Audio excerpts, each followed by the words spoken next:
When Charlie McButton Lost Power, written by Suzanne Collins, illustrated by Mike Lester.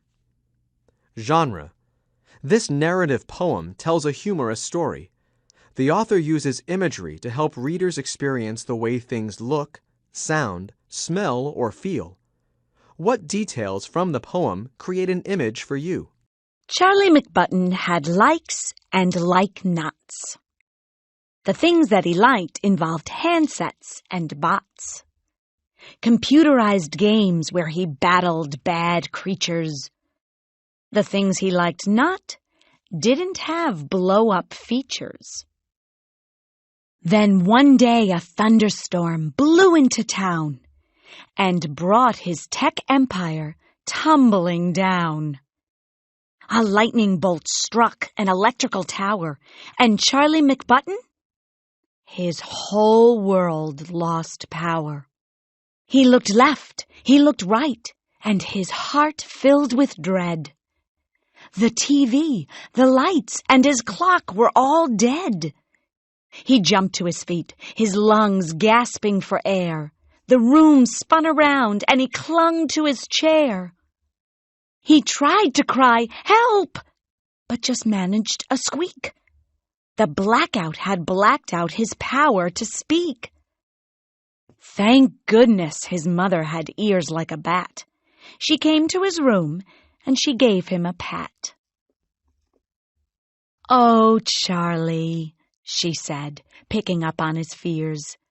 "The lights will come back when the bad weather clears. You'll have to find something without plugs to play. Read a book. Clean your room. Sing a song. Model clay." Could anything be any duller than clay? Soggy gray clay on a soggy gray day? He hated the way the clay got under his nails, and how he could only make snowmen and snails. He dove for a gadget he'd outgrown last spring. It was handheld, outdated, not much of a thing. But he clutched the old toy like a lifeline that day. See, it ran on one battery. The size? AAA. He flicked the on-off switch to on double quick, but no happy humming sound followed the click. He unlatched a hatch, and his blood turned to ice. "The battery is gone from my backup device." World records were set in the 10-meter dash as away down the hallway he flew like a flash, seeking one battery, just one AAA, that would rescue one boy from a gray day of clay. But just when his search nearly drove him insane, he ran past the bedroom of Isabel Jane.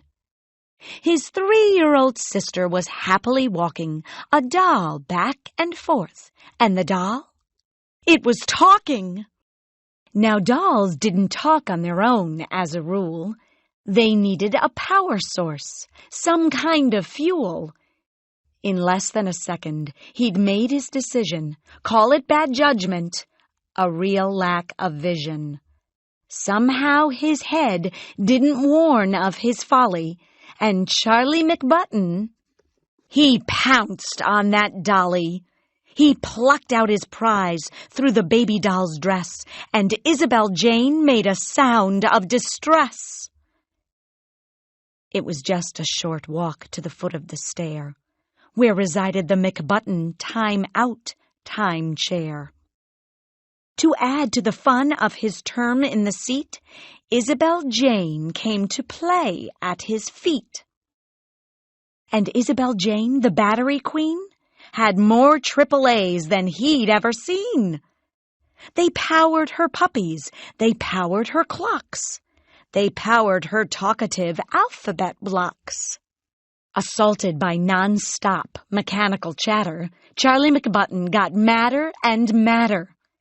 He snapped at his sis from his time-out time zone. "How come you can't ever just leave me alone?" Her eyes filled with tears, and she gave them a rub. She went to the bathroom and hid in the tub. Then Charlie McButton felt totally rotten and couldn't help thinking some things he'd forgotten. Mainly, he thought that, for sisters that toddle, Isabel Jane was a pretty good model. She clearly adored him. She didn't have fleas. At dinner, she'd secretly eat up his peas. And sometimes, although he'd most hotly deny it, he liked to just sit there beside her in quiet, wrapped up in a blanket, watching TV, her head on his shoulder, her foot on his knee.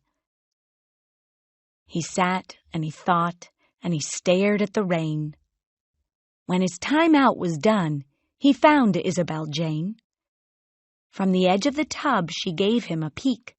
So he said, "Hey, are we playing hide-and-go-seek?"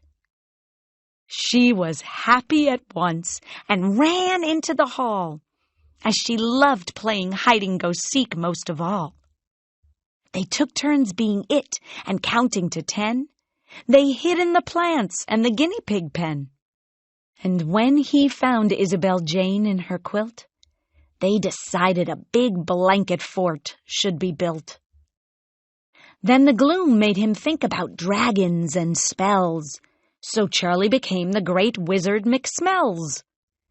And Isabel Jane, who desired a role, magically changed to his faithful old troll. Between tracking down dragons and brewing up lizards, and handling the day-to-day business of wizards, like forging his faithful old troll a new sword, Charlie McButton forgot to be bored. At supper they ate under real candlelight. The daytime had melted right into the night. And after they'd all been asleep for an hour, the world came alive with a big surge of power. "Oh, it's finally back," Charlie thought with a grin. "Tomorrow I'll wake up and I can plug in." But another thought hit him he couldn't explain. I might also find dragons with Isabel Jane.